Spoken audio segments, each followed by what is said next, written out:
Olá, amados de meu Deus, é uma alegria estar aqui sempre em contato com vocês através desse nosso programa. O objetivo principal que temos é anunciar o Evangelho, a boa notícia do Deus que se aproxima, do Deus que se encarna, do Deus que se faz gente para salvar gente do jeito equivocado de ser gente.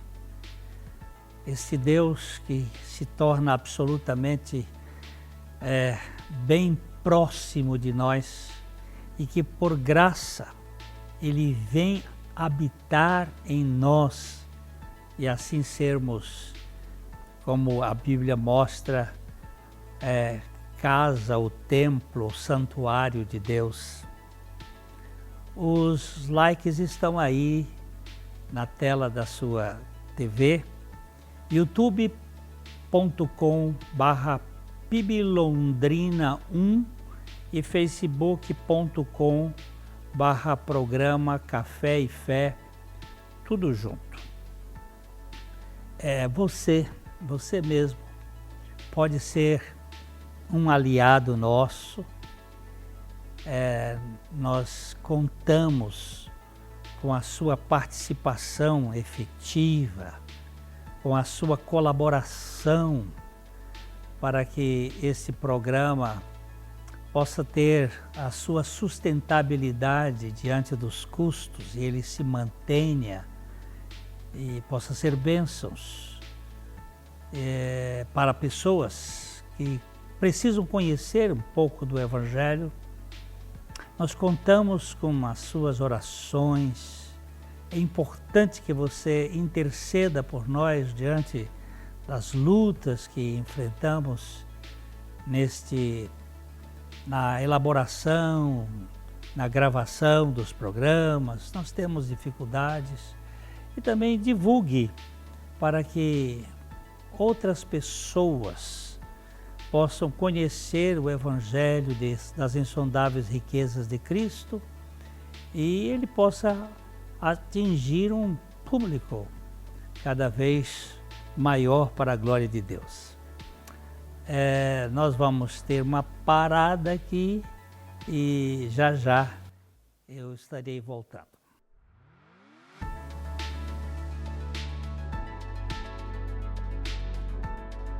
Bom dia, queridos.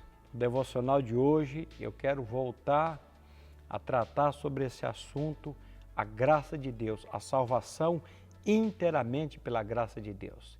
Tem um texto da palavra de Deus que fala muito ao meu coração.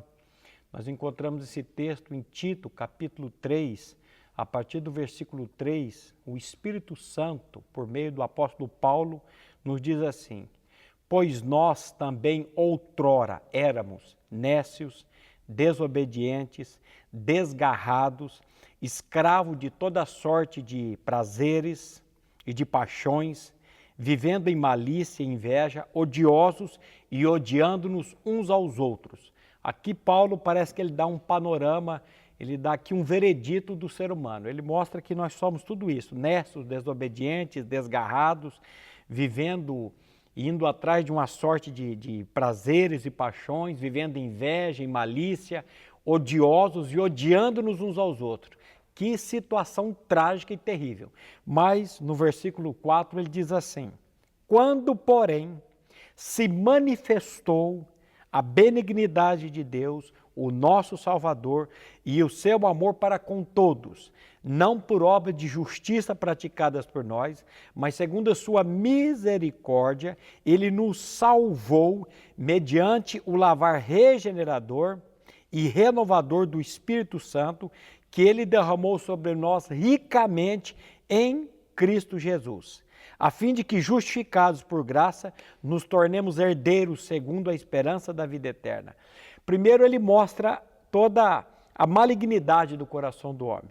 Depois ele fala, quando porém se manifestou a benignidade. Essa palavra benignidade, ela pode ser traduzida também como graça. A graça de Deus e o nosso Salvador para com todos.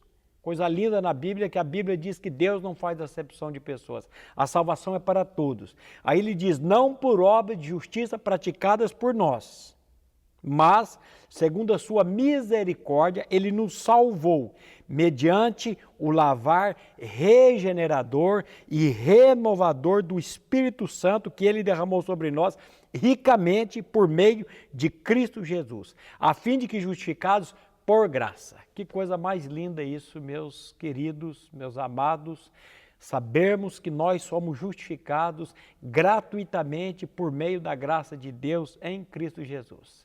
A nossa maior necessidade é de conhecer essa graça que é uma pessoa. Jesus, ele é a encarnação da graça. A Bíblia diz que no princípio era o Verbo, que o Verbo estava com Deus, que o Verbo era Deus, e o Verbo se fez carne e habitou entre nós. E quando ele habita entre nós, ele morre numa cruz. E quando ele morre naquela cruz, ele atrai o nosso velho homem, ele atrai a nossa natureza de pecado no corpo dele, para que ali nós morrêssemos juntamente com ele. E na ressurreição dele, quando Deus o ressuscitou dentre os mortos, nós somos ressuscitados com ele em novidade de vida. Que coisa maravilhosa é sabermos que é a graça de Deus que opera em nós e efetua em nós. Fique agora com a palavra do pastor Glênio e a graça e a paz do nosso Senhor Jesus Cristo esteja sobre a vida de cada um de vocês.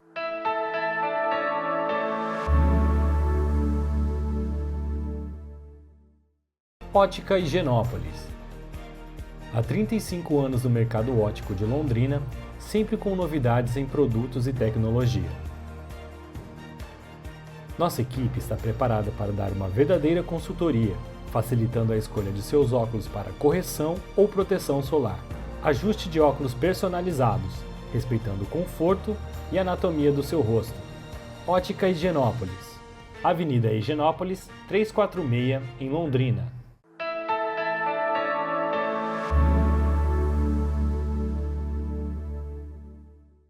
Nós temos caminhado por aqui sobre um tema, a salvação da alma. A salvação de Deus, dentro da minha compreensão e olhando a palavra de Deus, eu vejo que ela tem 3 tempos. Eu fui salvo, eu estou sendo salvo, e eu serei salvo. Esses 3 tempos, eles falam da salvação sobre ângulos diferentes. Quando os nossos pais comeram do fruto no jardim do Éden, houve uma morte instantânea. Essa morte é considerada como a morte espiritual.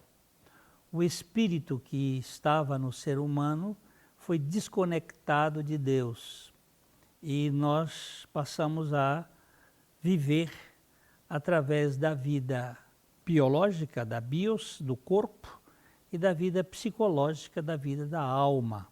Mas o nosso espírito foi desconectado de Deus. Então, na salvação do meu espírito, Jesus providenciou uma redenção de toda a culpa, de todo o pecado, de toda minha natureza, fazendo-me morrer juntamente com Ele e ressuscitando-me, dando no meu espírito uma regeneração, uma novidade de vida, para que eu me tornasse uma nova criatura. Mas eu tenho uma alma, e essa alma precisa ser salva.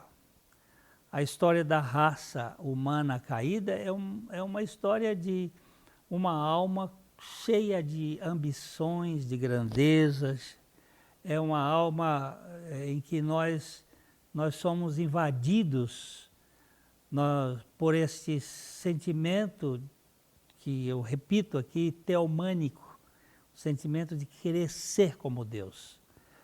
nós fomos criados para termos um relacionamento com Deus e caímos, e o ser humano se tornou assim muito ensoberbecido, não é?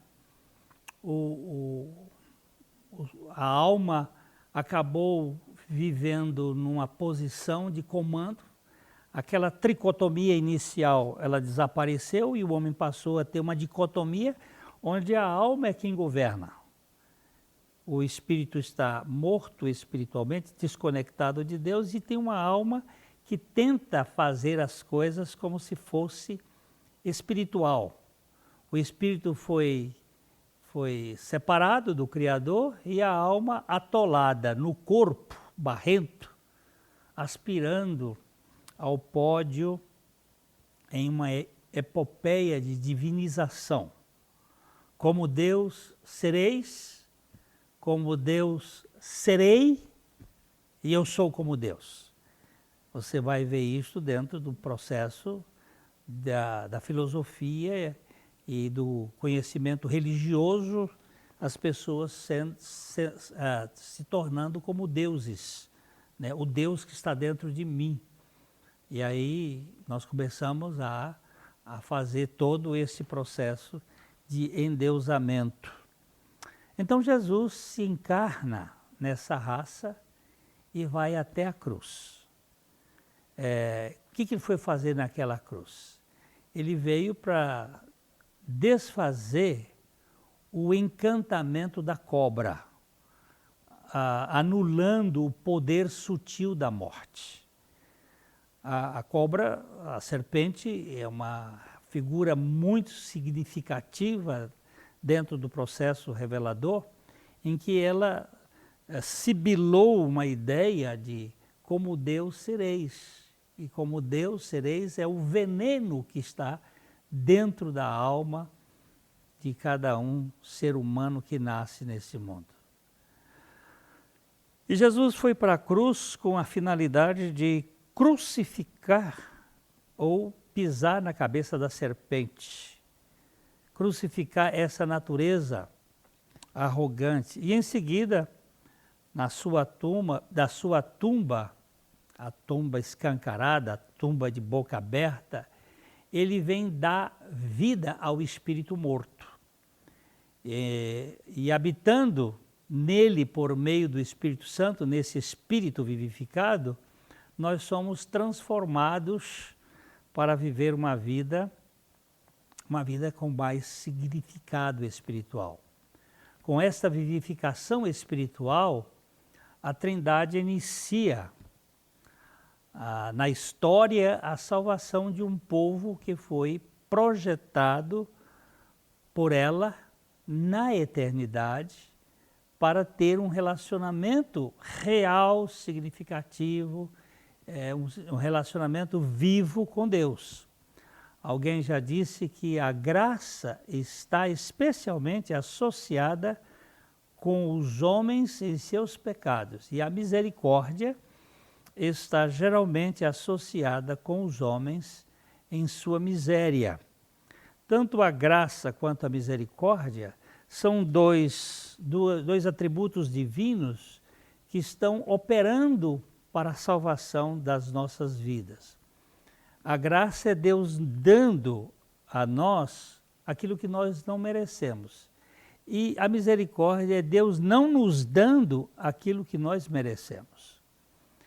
A graça nos dá uma salvação eterna, nos dá o céu, e a misericórdia nos tira do inferno, nos arranca das garras do maligno.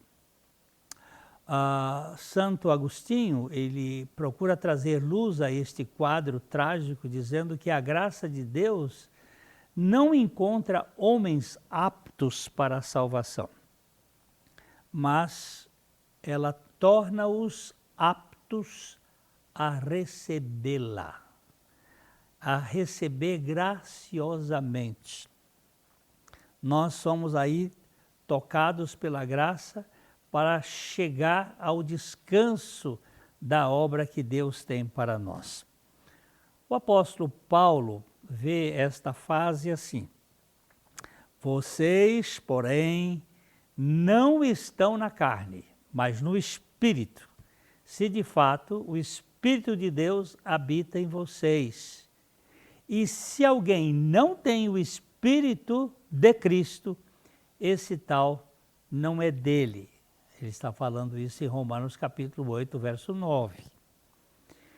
Se nós já fomos regenerados, o Espírito Santo tem seu endereço em nosso espírito. O problema é que nós temos uma alma, e esta alma e corpo ainda estão sob os efeitos da queda e precisam de uma salvação de dentro para fora. Agora, há algo interessante aqui nessa vivificação. Vejamos, se porém Cristo está em vocês, o corpo, na verdade, é algo mortal por causa do pecado, mas o Espírito é vida por causa da justiça. Esse versículo 10 do capítulo 8 de Romanos é a sequência. Se eu não tenho o Espírito de Cristo, não sou dele. Mas se o Espírito de Cristo está no meu espírito, ainda que a minha alma e o meu corpo estejam sujeitos à morte por causa do pecado, começa um processo dinâmico, maravilhoso para salvar o homem dele mesmo. É isto que encanta. Eu fui salvo e eu estou sendo salvo. Eu fui salvo da condenação do pecado. Eu estou sendo salvo do poder do pecado pela vida de Cristo. Espera um instante e já já eu volto ainda comentando sobre esse tema.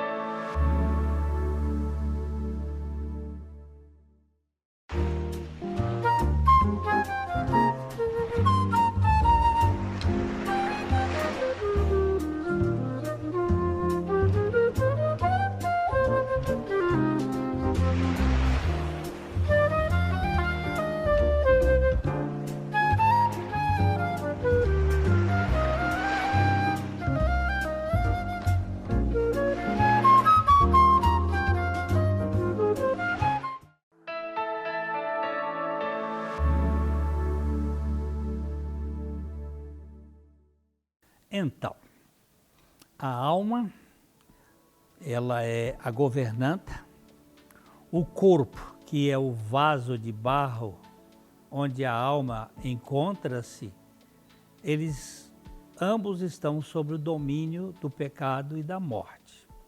Aliás, o corpo sem alma, ele é cadáver. Mas a questão vai mais adiante. Aqui o apóstolo vai levantar um tema muito importante. Se habita em vocês o Espírito daquele que ressuscitou a Jesus dentre os mortos, esse mesmo que ressuscitou a Cristo Jesus dentre os mortos, vivificará também o seu corpo mortal, por meio do seu Espírito que habita em vocês. Romanos capítulo 8, verso 11. Aqui vemos o Espírito Santo em sua habitação, isto é, em nosso espírito, salvando o corpo mortal, isto é, a psique e o soma, a alma e o corpo, da sua tendência de grandeza, de autossuficiência, de egoísmo, de dominação, que ainda resta neste processo da salvação da nossa alma. Nós já vimos que o corpo, o soma, sem a alma, a psique, é um cadáver, é um defunto. E a salvação da psique é um processo permanente, onde o Espírito Santo age e a alma encarnada reage voluntariamente em viva obediência para ser paulatinamente liberta dos seus traumas, de suas tendências, do veneno da cobra, da grandeza e de tantas coisas que estão armazenadas dentro como se fosse um monturo que vai de camadas, está sendo lançada na nossa história. Não se trata de uma ação unilateral aqui, como é no caso da vivificação do nosso espírito, que Deus nos salva de modo unilateral. Ele vivifica-nos, Ele nos dá fé e Ele nos traz o arrependimento para que nós nos arrependamos da nossa autoconfiança e confiemos inteiramente na suficiência de Cristo e sejamos libertos da nossa condenação do pecado. Na salvação da alma há um sinergismo, há uma ação bilateral, há uma coparticipação do crente espiritualmente salvo, cooperando com o Espírito Santo de Deus no propósito da purificação de todo o lixo acumulado na sua alma.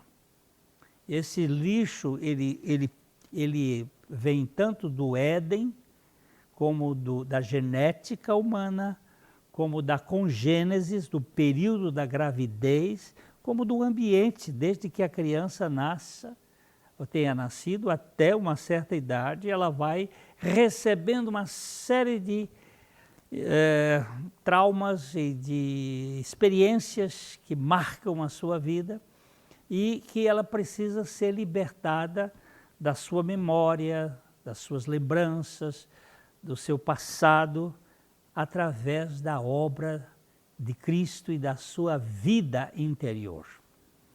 Há um escritor do livro De Glória em Glória, que ele diz como você deve ser salvo, assim, deve perceber este processo contínuo de salvação é algo que está acontecendo na nossa segunda parte, isto é, na nossa alma. A primeira parte é o espírito, que já foi salvo.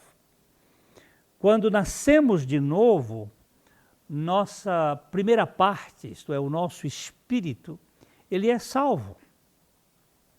E no futuro, quando Jesus voltar em glória, a nossa terceira parte, isto é, nosso corpo, será salvo.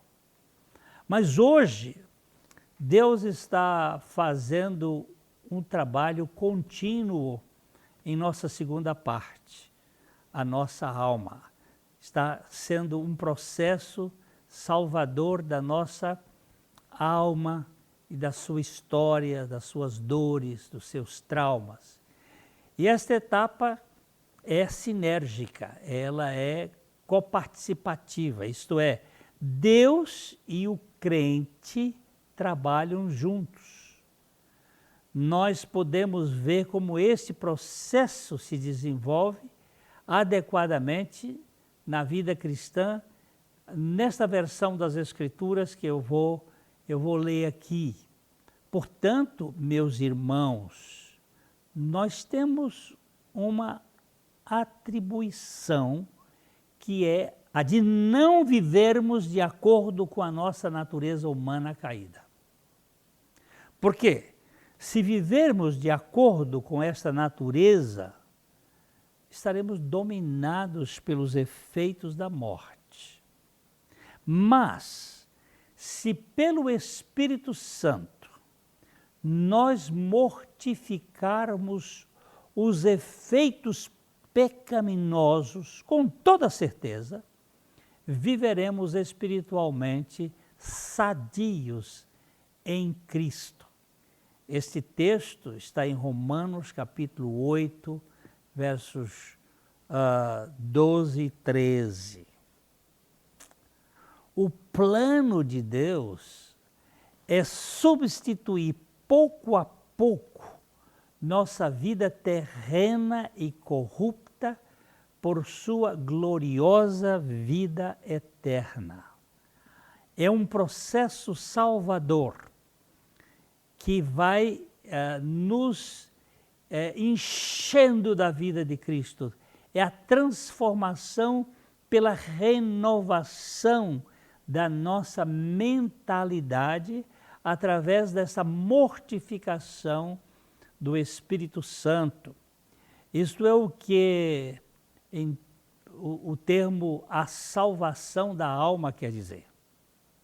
Eu fui salvo no meu espírito, mas eu estou sendo salvo na minha alma e um dia eu serei salvo no meu corpo. A salvação da alma também ela é reconhecida ou conhecida como a santificação, em que a nossa alma vai se